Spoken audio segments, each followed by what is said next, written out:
निवृत्ती ज्ञानदेव सोपान मुक्ताबाई एकनाथ नामदेव तुकाराम ही संत मालिका आहे। या प्रमुख संतांपैकी संत मुक्ताईची पालखी बीड शहरामध्ये आलेली आहे आणि तिचा मुक्काम हा बीड शहरातील माळवेस हनुमान मंदिर या ठिकाणी आहे। आपण समोर पाहतोय मुक्ताई आईसाहेबांचं जे दर्शन आहे ते दर्शन घेण्यासाठी भाविकांनी रांग केलेली आणि न्यूज 18 मराठीचे जे प्रेक्षक आहेत त्यांच्यासाठी सुद्धा आईसाहेबांचं जे दर्शन आहे ते आपण सगळ्या प्रेक्षकांना देणार। समोर पाहतोय सुंदर अशी जी मूर्ती आहे ती मूर्ती देखील या ठिकाणी आहे आणि पालखीमध्ये विराजमान असलेल्या आईसाहेब या पंढरीच्या दिशेने वाटचाल करतायत।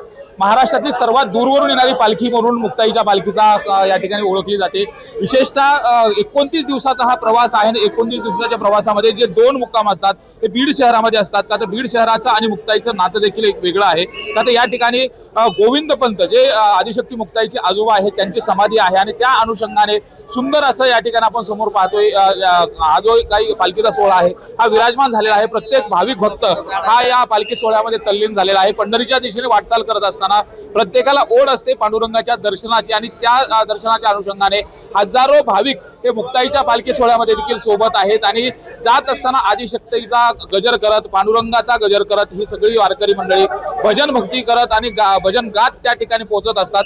विशेषतः आपण जर समोर पाहिलं तर अनेक वारकरी यामध्ये सहभागी झाले आणि विशेष म्हणजे बीड मध्ये ही पालखी सोहळा या ठिकाणी आल्यानंतर दिवाळीच्या पद्धतीनं दिवाळी बीड शहर बीड वाशीय साजरी करतात। इथं आल्यानंतर प्रत्येक भाविकाचं प्रत्येक वारकऱ्याचं तेवढ्याच पद्धतीने स्वागत देखील केलं जातं। आपल्यासोबत काही वारकरी आहेत, काय सांगाल आज मुक्ताई बीड शहरामध्ये आलात, काय आनंदाचा क्षण आहे, कशा पद्धतीने हा आनंद व्यक्त करताय? धन्य आदितीने झाले संतांचे दर्शन, आमचं परम भाग्य आहे।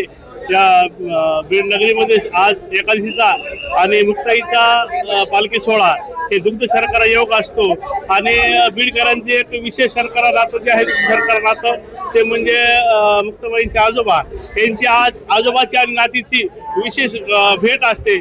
या ठिकाणचे योग आहे।